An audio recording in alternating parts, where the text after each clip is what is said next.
You downloaded the app. You tracked every coffee, every subscription, every grocery run you felt guilty about. You color-coded your categories. You set your weekly limits. For the first time in years, you felt like you had control over your money. Then you checked your bank account at the end of the month. Nothing moved. Same number, different month. You tracked everything and saved nothing. But here's the part that should make you furious. The app didn't fail you. It was never designed to help you. It was designed to keep you coming back. I've spent months breaking down the intersection of AI, behavioral finance, and the systems that are quietly engineered to keep you dependent on them. And what I found about the budgeting app industry should genuinely change how you think about your money. Because right now, millions of people are tracking their spending with more precision than ever before and saving less than any generation in modern history. The U.S. personal savings rate collapsed from 33% in 2020 to under 4% in 2024. Budgeting apps have never been more popular. The savings rate has never been lower. Those two facts exist at the same time, and nobody is asking why. Today, we are asking why. Awareness is not a financial strategy. Here is the core lie that the budgeting app industry is built on. The lie is this: if you can see where your money is going, you will naturally spend less of it. Sounds logical, feels responsible, completely false. There is a field of behavioral economics called the observation effect. When people track behavior, they feel a psychological sense of completion just from the act of tracking. You logged the $14 lunch. Your brain registers that as a productive financial act. The guilt is partially discharged. The behavior continues. The app gave you the illusion of progress without requiring any actual change. Researchers call this moral licensing. You did something that felt financially responsible, so now you feel slightly more entitled to the irresponsible thing. You tracked your coffee, therefore you deserve the dinner out. The app is not solving your money problem. The app is your money problem's pressure valve. It is releasing just enough guilt to keep you comfortable enough to never actually change. The confession booth of personal finance. You tell it your sins. It forgives you. You go sin again. And the company that built the app, they need you to come back tomorrow and the day after that and next month. A budgeting app that actually solves your financial problem is an app you delete. Deleted apps don't generate revenue. The business model is your dependency. Let's look at the business model because this is where it gets ugly. The free budgeting apps Mint, Credit Karma's money tools, many others are not free. You are the product. Your spending data is being sold. Your behavior patterns are being packaged and sold to financial institutions who then target you with credit cards, personal loans, and financial products calibrated to your exact weaknesses. You spent $400 on restaurants last month. Here is a credit card with restaurant rewards. You missed your savings goal for the third month in a row. Here is a personal loan offer. The app is not helping you build wealth. The app is a behavior surveillance system that monetizes your financial vulnerability. The paid apps are not much better. You are paying $99 to $180 a year for software that still requires you to manually log every transaction. That still relies entirely on your willpower. That still has no intelligence built into it. It is a spreadsheet with better fonts. And this matters because there is a hard ceiling on what a passive tracking tool can do for your wealth. Tracking is diagnostic. It tells you what already happened. You cannot become wealthy by analyzing your past. You become wealthy by automating your future. There is a difference between a tool that watches your money move and a system that moves your money for you. Budget apps are in the business of the first. Your financial freedom depends on the second. They built the app for your worst brain, not your best one. Here is the neuroscience. And I am going to keep this street level because the science is only useful if you can use it.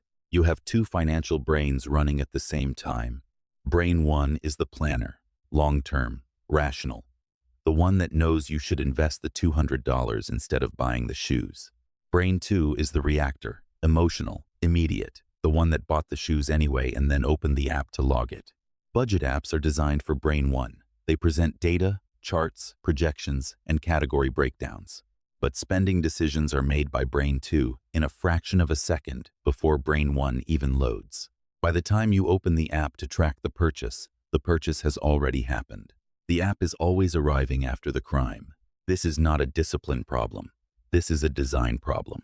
Willpower is a finite resource. It depletes throughout the day. Every small decision you make, what to eat, what to wear, whether to reply to that email, burns through your willpower reserve. By the time you're standing in front of a tempting purchase at 7 p.m., your Brain 1 is running on fumes. Brain 2 wins every time. Any financial system that requires you to be disciplined is a system that is going to fail you. The system has to do the work, not you. This is the foundational error of every budgeting app ever built. They outsource the execution to the weakest part of the process. Systems don't run out of willpower. Here is the difference between tracking money and controlling money. Tracking money means you watch it move and feel either good or bad about where it went. Controlling money means you decide in advance where it goes, and the system executes it without asking your permission. Pay comes in. System sends 20% to investments before you see it. System sends 10% to emergency fund. System sends 5% to debt accelerator. What remains is your guilt-free spending. You cannot accidentally overspend your investment money. It is already gone. Brain 2 never had access to it. This is the principle of Invests, Vanguard, and 40 years of behavioral finance research all point to. Automation is not a convenience feature. It is the entire strategy. The Vanguard data is brutal here. Auto-enrolled retirement plans achieve 94% participation. Voluntary enrollment, where you have to consciously choose, gets 64%. That 3-0-point gap is not about education. It is not about motivation. It is purely about whether the system requires you to make a decision or makes the decision for you. The decision is the problem. Eliminate the decision. Now here is where AI changes this entirely. And this is what no budget app is doing. Traditional automation is rigid. You set a rule and it executes the rule blindly. AI-driven financial systems are adaptive. They analyze your income patterns, your spending cycles, your bill timing, your variable expenses, and they dynamically adjust what gets moved, when, and how much. They are not tracking that you spent $400 on restaurants.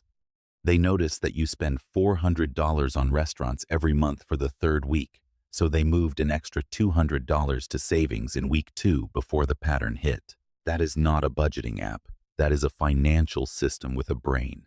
And it costs less per month than the budgeting app you are currently paying for and ignoring. Here is what you do instead. Step 1. Delete the tracking app. Not suspended. Delete. If you need the data for a month to understand your baseline, fine, but set a calendar reminder to delete it in 30 days. It has done everything it can do for you. Step 2. Automate your savings rate the day your paycheck hits. Not when you feel motivated. Not when you have extra money. The day it hits, set the transfer. Make it a percentage, not a flat number, so it scales with income changes. Step 3. Use a high-yield savings account as your emergency buffer, not your checking account.